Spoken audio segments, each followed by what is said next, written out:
મજાનો શિયાળો છે તો એમાં મસ્ત મજાની ભાજીઓ આવી રહી છે બધી, તો એમાંથી આપણને વિટામિન, પ્રોટીન, ફાઈબર બધું જ આપણને મળશે. તો આજે એમાંથી આપણે બનાવીશું પંજાબ સ્પેશિયલ સરસોદા શાક. માટે આપણે જોઈશે સરસો મેં 150 ગ્રામ લીધી છે, ધોઈને મેં રાખી દીધી છે. 150 ગ્રામ પાલક છે અને 150 ગ્રામ જેટલી બથુઆ છે. આ છે બથુઆની ભાજી. અને 2 મેં મોટા કાંદા લીધા છે, બારીક ચોપ કરેલા છે. આદુ, મરચા, લસણની પેસ્ટ લીધી છે, એ આપણા તીખાશ ટેસ્ટ પ્રમાણે કેટલું તીખાશ જોઈએ છે. અને 2 થી 3 ચમચી જેટલો મેં મકાઈનો લોટ લીધો છે. નમક, તેલ અને રૂટીન આપણા મસાલા. તો હવે આપણે એને બ્લાન્ચ કરવા માટે આપણે ગેસ ચાલુ કરીશું અને પાણી ગરમ કરવા મૂકીશું. પાણીને આપણે બોઇલ આવવા દેશું. ફ્રેન્ડ્સ, આપણું પાણી સરસ ઉકળી ગયું છે. એમાં આપણે નાખીશું સરસો, એટલે આપણે એમાં સરસ બ્લાન્ચ કરીશું. પાલક અને બથુઆ.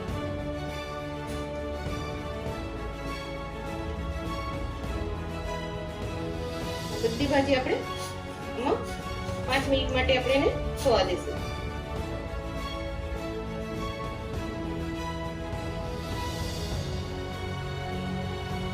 એકદમ ઉકળી જશે એટલે ઉપર આવી જશે.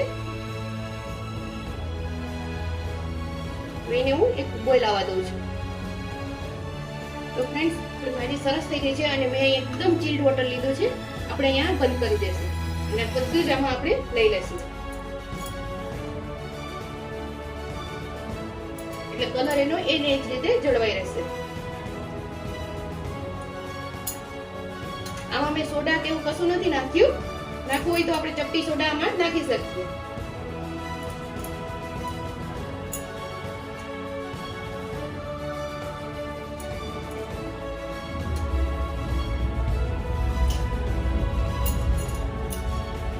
આ રીતે હું બધી ભાજી કાઢી લઉં છું.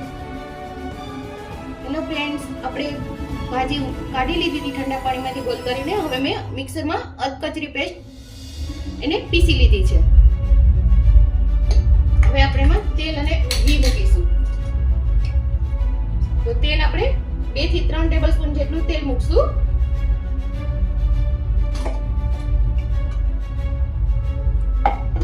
અને તેલ આપણે ગરમ કરી લઈશું. અને આ પંજાબી છે એટલે ઘી તો જોશે જ આપણને. 2 ચમચી જેટલું તેલ અને 2 થી 3 ચમચી જેટલું ઘી. આપણે એને ગરમ થવા દઈએ. 5 ટીસ્પૂન જેટલું આપણે જીરું. ઘી અને તેલ ગરમ થઈ ગયા છે. આપણે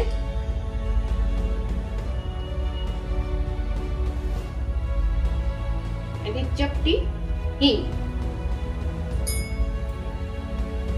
એમાં આપણે આદુ, મરચા અને લસણની પેસ્ટ. તીખાશ આપણે જોઈતી હોય એ પ્રમાણે મેં અહીંયા 2 થી 3 ચમચી જેટલી લીધી છે.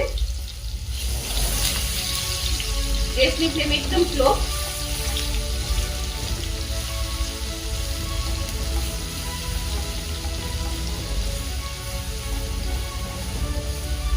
એમાં આપણે નાખીશું કાંદા. મેં 2 મોટા કાંદા લીધા છે.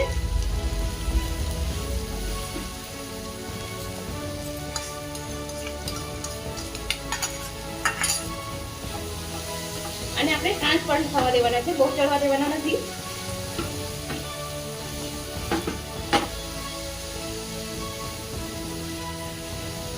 અને આ જલ્દી ચડે એના માટે નમક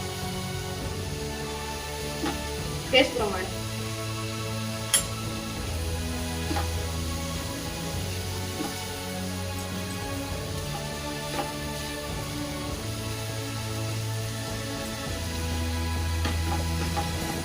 અને આપણે 2 મિનિટ જેટલા આપણે તળવા દેશું.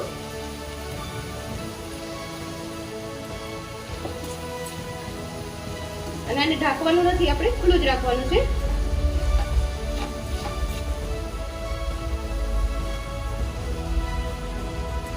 આ રીતે આપણે ચલાવતા જશું. હવે આપણી ટ્રાન્સપરન્ટ થઈ ગઈ છે કાંદા આપણા.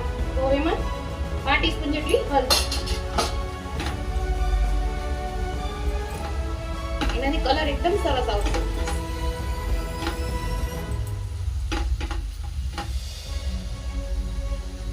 ચોપ કરવામાં મારાથી એક રહી ગઈ છે.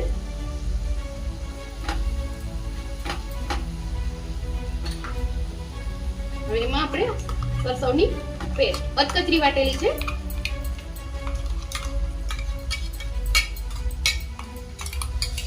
ભાજી કેટલી બધી હતી ફ્રેન્ડ્સ, તમે જોયું ને, એકદમ ઓછી થઈ જાય છે.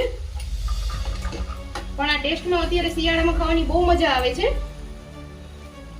સરસવદા શાક અને મક્કી કી રોટી. મસ્ત કાંદા ટમાટરનું સલાડ હોય અને લીલા મરચા હોય એટલે મસ્ત થઈ ગયું જમવાનું.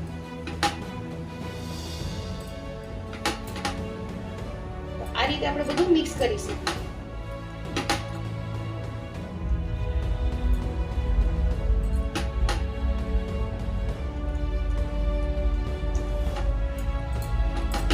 ભાજી 2 મિનિટ એટલે આપણે ચડવા દઈશું.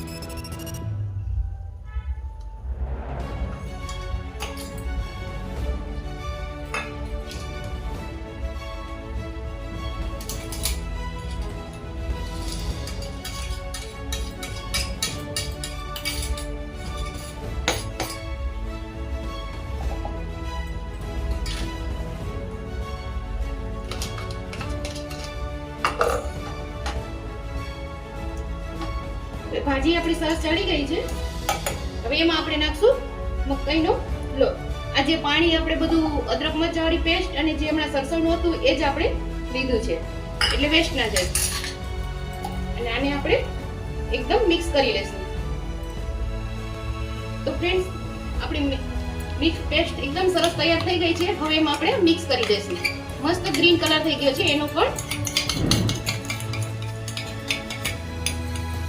એને મિક્સ કરી લઈએ.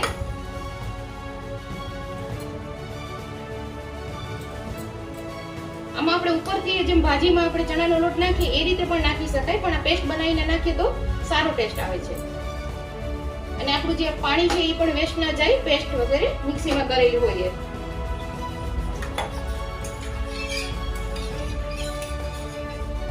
આ બધું આપણે લઈ લેશું એટલે આપણે કંઈમાંથી વેસ્ટ નથી જતું. હવે આને આપણે 2 થી 5 મિનિટ માટે આપણે થવા દેશું, સ્લો ટુ મીડિયમ ફ્લેમ.